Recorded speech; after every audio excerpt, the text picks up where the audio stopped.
جو ہوتی ہے نا، یہ وجہ کے خواب دیکھنا شروع کر چکی تھی، اپنے آپ کو جو مکمل طور پر تیار کرنا شروع ہو چکی تھی، لیکن اسے اس بات کا نہیں پتہ تھا کہ وقار جو وہ اس کی ساری حرکتوں کو نوٹ کر اور اس کے سارے پلان کو مکمل طور پر برباد کر دے گا۔ تو آج جو ایسا کا ویسا ہی ہوا ہے۔ اب جو ایما ہوتی ہے نا، اس معاملے پہ پریشان تو ہوتی ہے، اپنے روم کے اندر ہوتی ہے، بھائی اس کا جو اس سے بھی ناراض ہوتا ہے کہ آپ کو سب کچھ نہیں کرنا چاہیے تھا۔ تو یہ پریشان سی جب وہ کھڑی ہوتی ہے تو یہ سوچوں میں گم ہوتی ہے کہ یار میں پھنس گئی ہوں،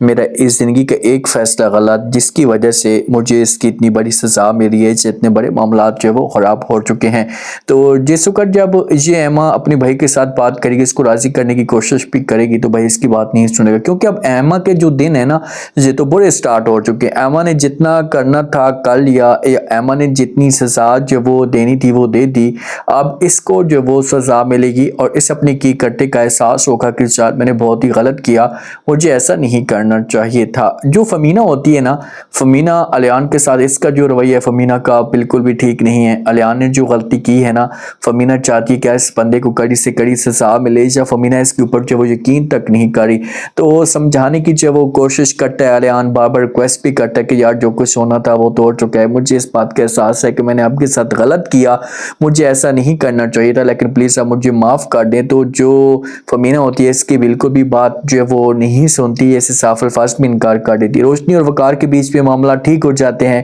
لڑائی ہوتی بھی ہے تو یہ دونوں ایک دوسرے کو سمجھنا شروع کر دیتے ہیں، اسے ایک دوسرے کی غلطیوں کو جو درگزر کر لیتے ہیں۔ الیان اب فمینہ کا مائنڈ چینج کرنے کی کوشش کرتا ہے، اسے کہتا ہے کہ جن کو ہم جو اچھا سمجھتے ہیں کہ بہت ہی شریف ہیں، بہت ہی سادہ ہے نا، تو آخر وہی جو وہ اندر سے ڈسنے کی کوشش کرتے ہیں، اسے اندر سے وار کرتے ہیں۔ اب فمینہ اس سے لازمی طور پر پوچھے گی، اسے کہے گی کہ بھائی کیا مطلب تمہارا، کھول کر بات کرو، کیا کہنا چاہتے ہو؟ تو الیان جو ہوگا نا، اسے بتائے گا تو نہیں، لیکن اسے اشارہ ضرور دے گا، اور الیان کا جو اشارہ ہے نا، اسے روشنی کی طرف ہی ہے کہ روشنی آپ کو اچھی دکھائی دے رہی ہے، شریف دکھائی دے رہی ہے، لیکن وہ اتنی ہے نہیں۔ تو یہاں سے فمینہ اس کی بات کا کسی قسم کا کوئی سے رسپانس نہیں دے گی اور چلی جائے گی۔ اب الیان چاہتا ہے کہ یار مجھے یہ معاف کر دے، میرے اس کے ساتھ جو معاملات تھے وہ ہمیشہ کے لیے ختم ہو جائیں اور ہم دونوں ایک دوسرے کو سمجھنا شروع کر دیں۔ ثاقب کی جو بہن ہے نا،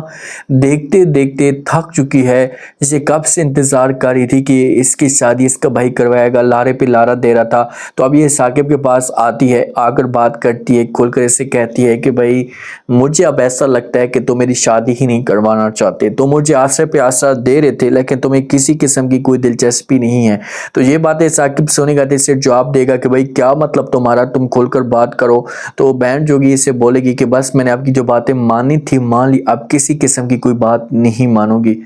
روشنی جو ہوتی ہے نا، یہ سمجھاتی ہے وقار کو کہ بھائی ایما کو معاف کیا جائے، تو وقار کہتا ہے کہ بھائی وہ پیسوں کے لیے کسی بھی حد تک جانے کے لیے تیار ہے، اور تم اسے جو اچھا سمجھتی ہو وہ اچھی نہیں ہے۔ اسلم جو ہوتا ہے نا، یہ رات کی طریقے میں تھانے سے جو وہ بھاگنے میں کامیاب ہو جاتا ہے، لیکن اس کا ایکسیڈنٹ ہو سکتا ہے۔ جب پولیس اسے اس کے پیچھے بھاگی گئی تو اس کو پکڑ کے لے کر چلی جائے گی، اس کو سزا ملے گی، تو ڈیتھ سے پہلے پہلے یہ کچھ نہ کچھ ایسے الفاظ بول سکتا ہے جس سے جو ہے وہ وقار کے سامنے مزید اصلیت کھل کر آ جائے گی۔